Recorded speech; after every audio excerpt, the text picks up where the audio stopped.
So, from a lighthearted mood to a very talkative dad, probably. Actually, we're not really talking. That he said. So, he probably had a very talkative retina, talking often, leading Bad to the portal of Sigil. So, Bad informs.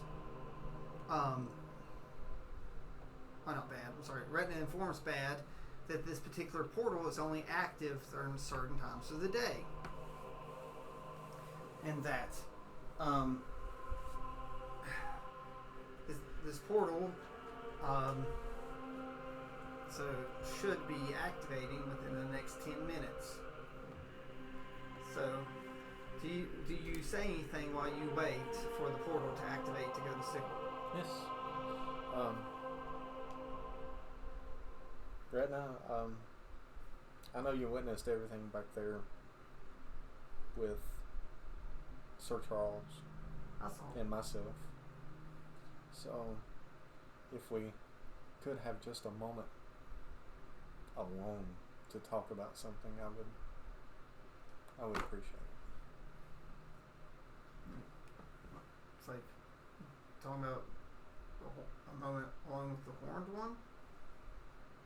No, there's somebody else in this room too.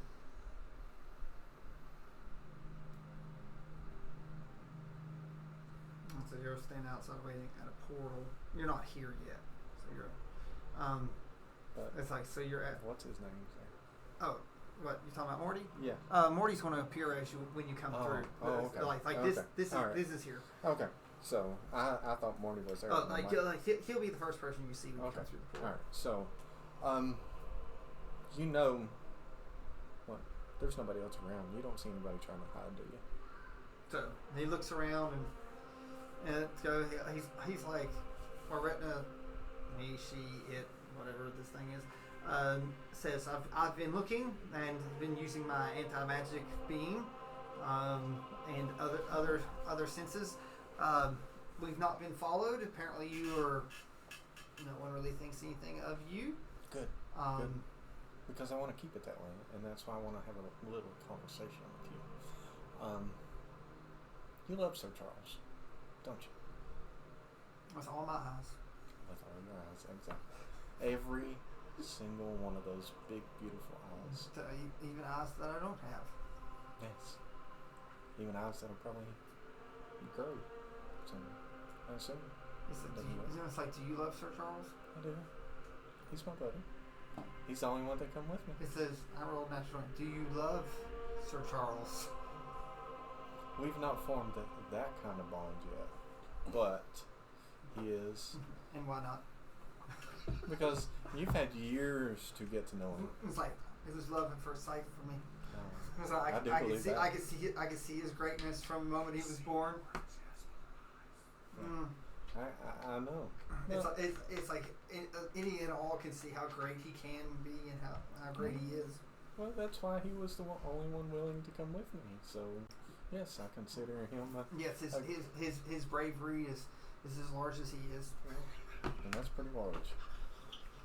Oh, so you do know him well. Yes.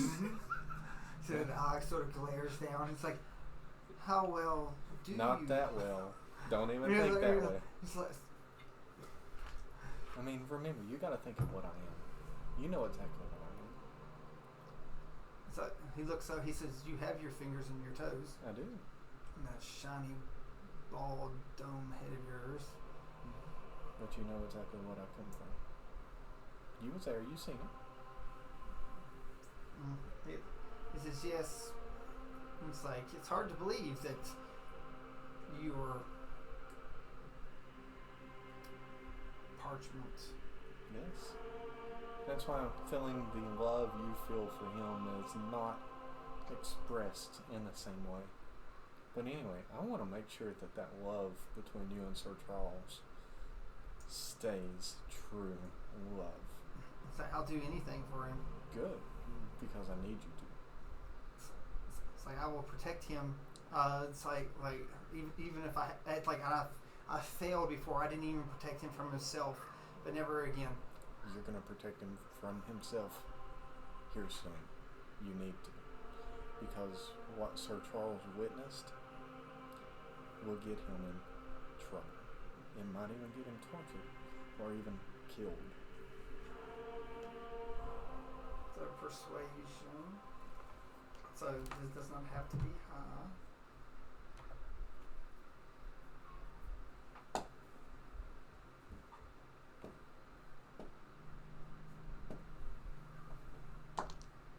He just needed a 5 to convince him like fear of danger. Yes. It's like, what type of danger do you speak? Well, you've seen how he reacted when he's seen the book. Just very, very emotional. Lost his composure. Very unlike him. It's like don't like seeing him that excited. Exactly. So I could tell his blood pressure was up. Big time. The last thing we need is somebody like Drew, Mind Flayer Drew, to scan his head. And you know how Drew is. He loves to scan everybody. He wants to know every thought that everybody has. And you know how big of a mouth Mind Flayer Drew has. He will tell everybody in Sigil. It's like, well, he doesn't really even have to have a mouth now. He just, mentally vomits over everybody his thoughts. Exactly. Now imagine if Mind Flayer Drew scans Sir Charles' mind, sees a book that can speak, and tells the entire world of Sigil. Imagine what would happen. Don't you think every bounty hunter from all across the galaxies would be coming to Sigil trying to kidnap Sir Charles and torture Sir Charles to find out where this book is? Oh, at this point I want to see performance.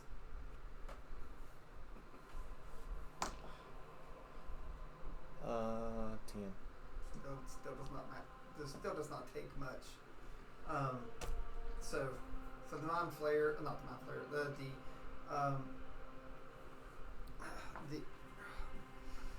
the abomination that is this abomination that's a beholder thinks of all the awful things that everyone would do to Sir Charles.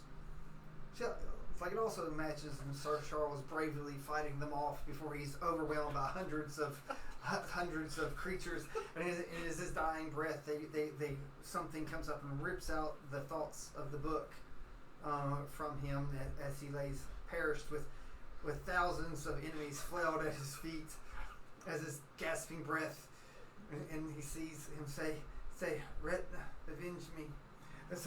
And Retna pops back. He says, "I cannot let that happen." No, you cannot. It's like even though I know that he would depend on me, it's like I must not let it get to that point. No, and so you need to erase just that little segment of his memory, and you also need to erase all the other creatures that were in that room that witnessed it too, because everybody will be in mortal danger. So, you don't have to worry about that. I'd already put up an like a barrier. I'd worked with the Time Dragon. The Time Dragon didn't want anyone to know of your Earl's conversations. Okay. That's why he was not that concerned. It's like the only people here are pointing right there, and you all, and that I know about. Wait, that was inside of my cone. What about that little gnome? Do you think he saw anything? I don't know. Check, probe. You can probe. So I'll have to see. I'll have to speak to him, but I will find out what he knows. And if it puts Sir Charles in danger, I'll disintegrate him. Yeah, let's not disintegrate. Just erase a few moments of his memory. It's like we can always find I'll erase him, and we can always find another gnome from another realm if we need it. Yeah, there's plenty of gnomes, but I just don't want to see anyone get hurt. And that's the whole goal of this. And, a minute of their memory is a lot of lives saved. Like, we'll see. It's like I think I know how to take care of him if he's a problem. But Sir Charles, I know exactly. I know exactly what to do with Sir Charles. You know, well, good. I want to see. I would never hurt him. No, that's the goal. Sometimes ignorance is bliss. Ignorance. And let's protect him from Drew. Yes, everybody needs protected from Drew. He looks. He says, "But I can disintegrate Drew." No. Although him being a mind flayer and all, I mean, it wouldn't be a bad thing. But Drew is goofy. Drew is gullible. Drew means no harm. It's like sometimes you must destroy those that can do harm to many. Yes.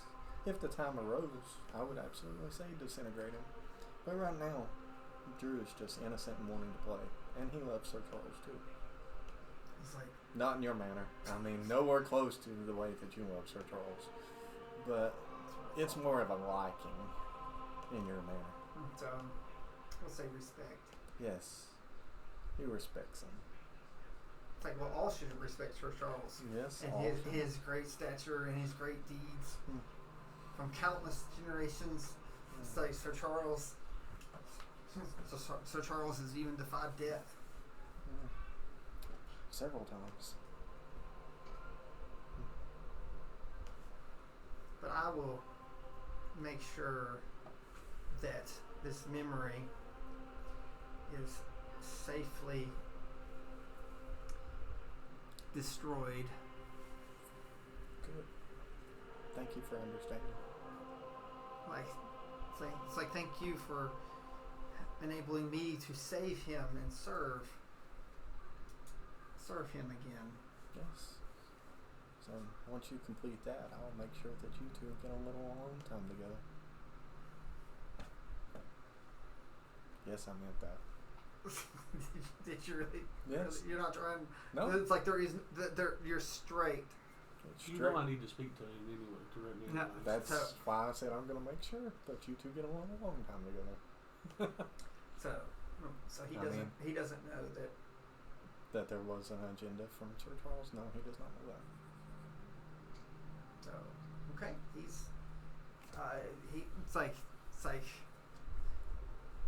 so he agrees, but he leans forward and he says, "If you lie to me, it's like there'll be nothing left of that except that cloak of yours." I sort of fancy it. I think it'd look great on Sir Charles.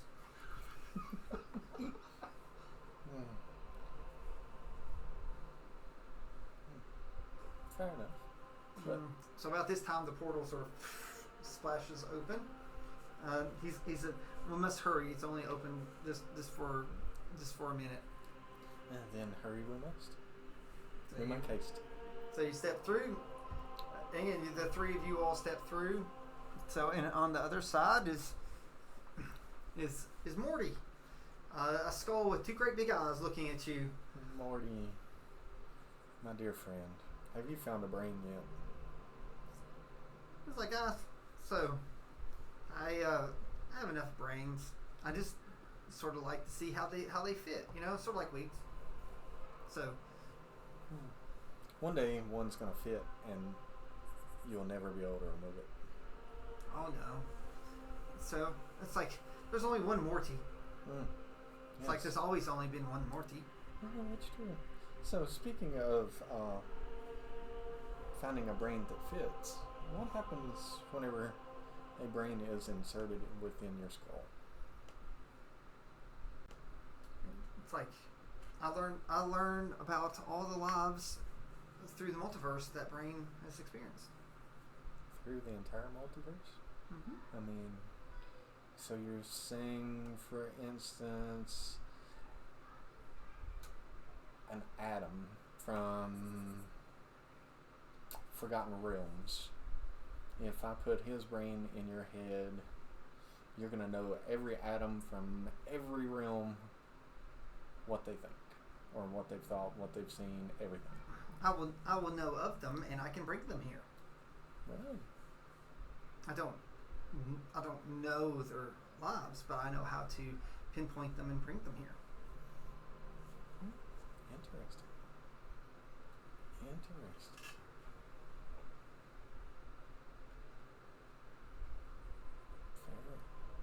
can you even do that for somebody that had passed away? Well, if I have their brain, then generally they've passed away. Yeah, So, but I mean, could you bring another living form of them from a different realm here? it's like, yeah, like if they're living in at the same time, it's like, some realms are closed or up, and time doesn't work the same here. Sometimes you have to have the right conditions, but I have been known to pull various creatures, and the cool thing is I can insert the memories of the brain into the one that pulled over. What did you sense of the brain that was on Sir Charles's shoulder? So I sense it's like I have met intellect of ours before. This one was very unique. It's like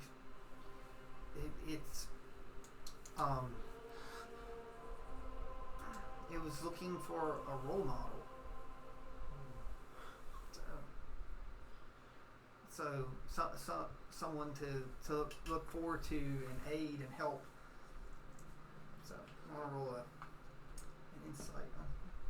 So it's almost like this creature probably was a knight at one point, or maybe a squire.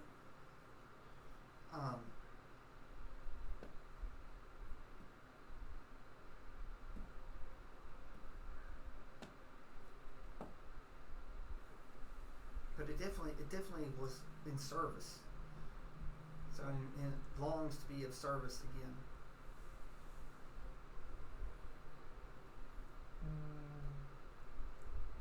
So, what realm was that squire from?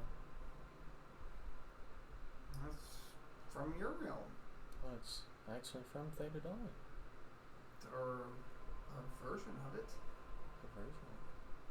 I have a hard time telling with Ural's realm. It doesn't work like everything below Sigil, since it's above.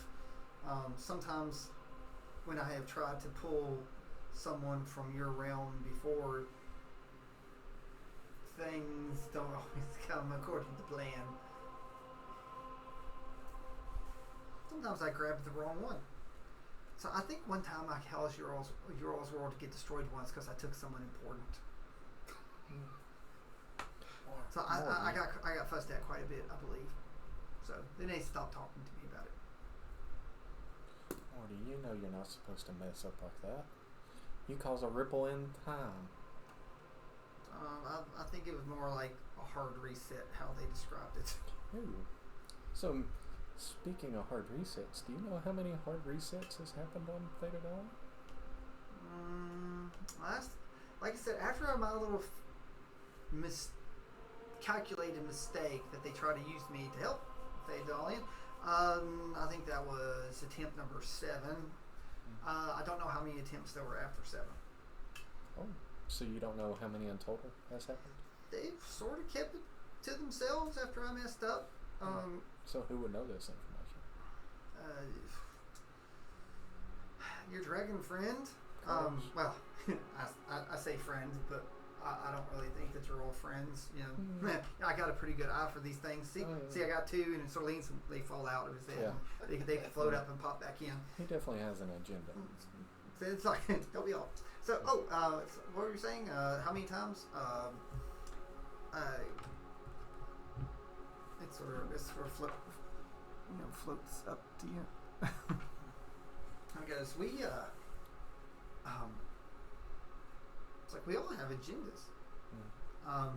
It's like even this unicorn here has an agenda.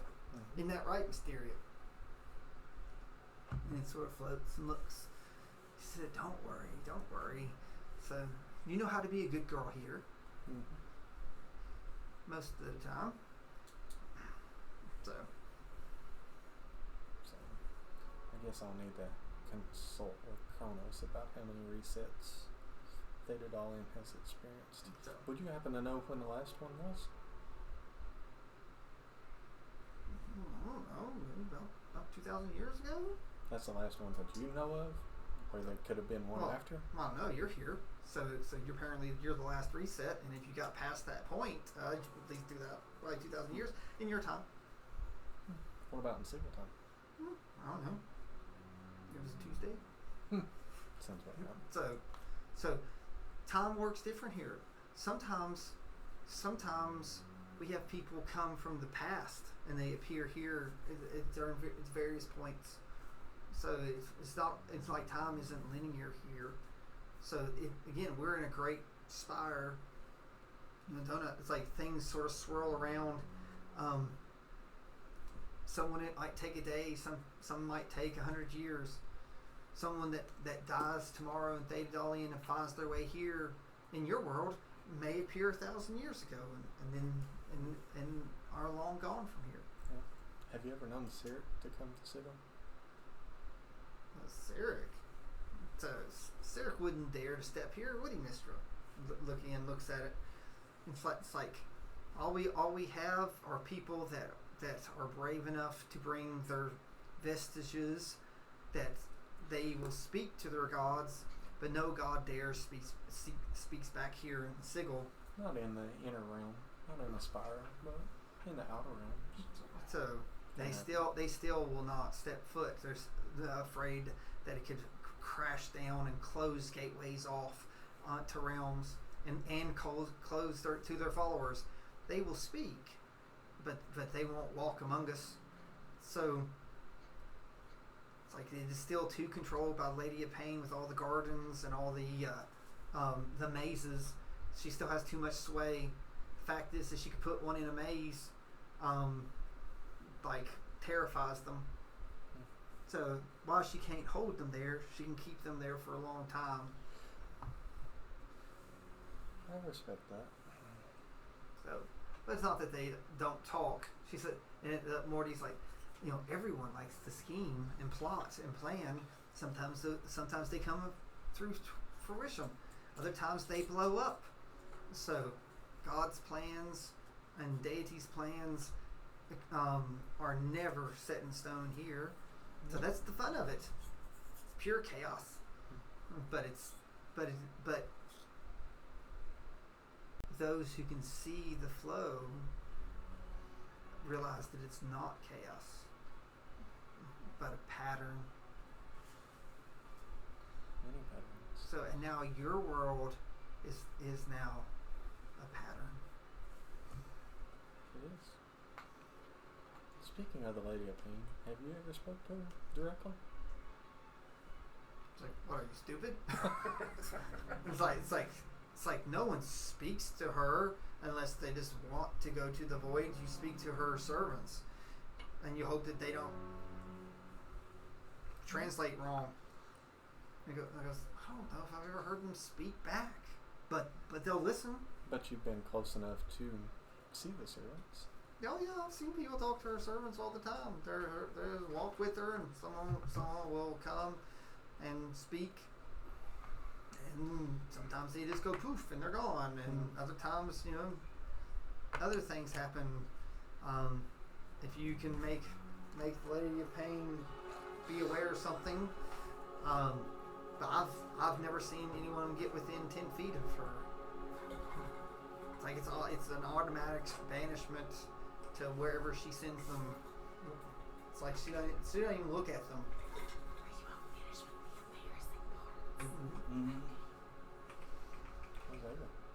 She's in there on her game. Yeah. Sir Charles could barely contain himself. So, within 10 feet of her. I just wonder how I'm supposed to talk to her then. Do you want to talk to the Lady of Pain? It's like, and here I thought you were supposed to be smart. I am smart, but I don't want to talk to her right now. No, I'm not ready to speak to her now. But eventually I'm going to have to. So the lady has given tasks to people through her watch. You might be able to gather enough reputation to possibly make them believe that you can take care of a problem before it becomes the lady's problem. Yeah. So you're saying I need to do some official work. Or no one knows who you are. So sometimes the people seek out people that can do things for others here in Sigil. There's no food or water. Everything has to be brought here. There's no plants other than the razor vine, which you can't eat, and it sort of looks around like see all the foliage through there. That's that, and it overgrows everything. It just sort of looks like metallic plants and vines, and it's got like a green rusted hue to it. So it's invasive. So it's here. No one really knows why it grows here or how it grows, but we're constantly having to fight it back, and so this platform here is cleaned daily.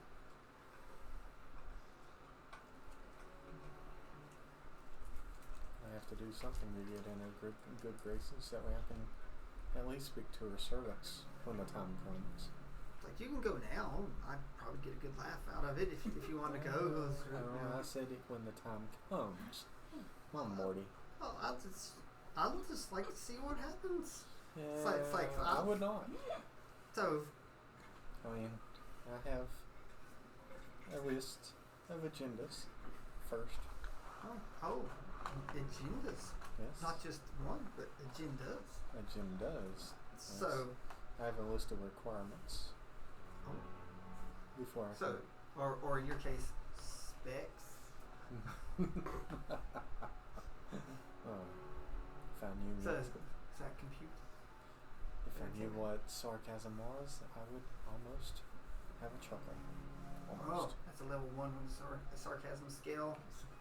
I am not of mortal flesh, so it is difficult to compute a sense of humor. I'm not Johnny Five. Yeah, more like 1 Yes, or 0. I'm the beta or the alpha. Or the That's alpha. not true. I've met people from Beta and Thetadolyon. You have met all, So, or at least scanned all their brains. So again, Morty's like, where would you like? So you've come here. It's like, is there anything in particular you'd like to go to? To begin with, the library. So, do you want like the greatest of the libraries? All of it. So, and Morty goes, well, you will have to earn a key. Earn a key. Yeah, and Morty's like, I happen to know someone who has a key. Is it you? Do you have a key, Morty? Do you have a key to the greatest library in Sigil? Does it look like I have a key? Oh, let me look in my mouth. No, I don't have a key. It's like let me check my pockets. Oh wait, no, I don't have a key. It's like, and it moves, his eyes pop out of his head, looking around himself. It's like, dude, no key. So you can't even get into this library. What do I want to get in a library? Not like I can flip pages. I don't have a ton. No, but you have mental power. Yeah, but that's like no one would like bite marks No. on their books. But I know you can cast a little simple mage hand spell. Actually, I want to see what he can cast Mage Hand. Oh, I would be shocked if he didn't have it. Morty's interesting. Yeah. He actually has a Bigsby's version that smacks you. That's it. He bypassed Mage Hand for Bigsby's pimp smacking hand. That Bigsby's hand is brutal. That's what my paladin the sword did. It's looking up. The goddess of love. I was just trying You to know how you keep it from dissolving. create wealth for the goddess, right? See, there's more. Through your parties. That's the same thing my paladin did. And then the difference is because he was a paladin, he could heal them, it was keep not them as bad. disease free. Huh? That's crazy. That's good. Well, I thought you had the same idea. You had a paladin in there. I was like, oh, So Morty. all you had to do was make it old school. So here's the funny thing about Morty. Morty has no spells. Really? So Morty's that interesting. I thought Morty would be all magical. So he does have a +3 on Arcana. I figured he was all magical. So, Well, my perception on Morty was. So, I don't think this is. It's like this is just Talking Skull Morty is. Gilmador, I don't know what that was. That is a very, very interplanetary traveler, plucked from his eternal punishment in the Nine Hills. Tormented by the lies he told in life, Morty masks his pain with a morbid sense of humor and an insufferable dose of sarcasm. But he is chaotic good. So he plays D&D. So, who do I need to speak with about earning a key? He's like, that I know. And he looks over and says, do you like cats, perchance? Are you allergic? I don't think I'm allergic to anything. So, good. So, and with that, he says, follow me. And we are going to close it for the night. So, that way I can make sure to prepare. Until next time.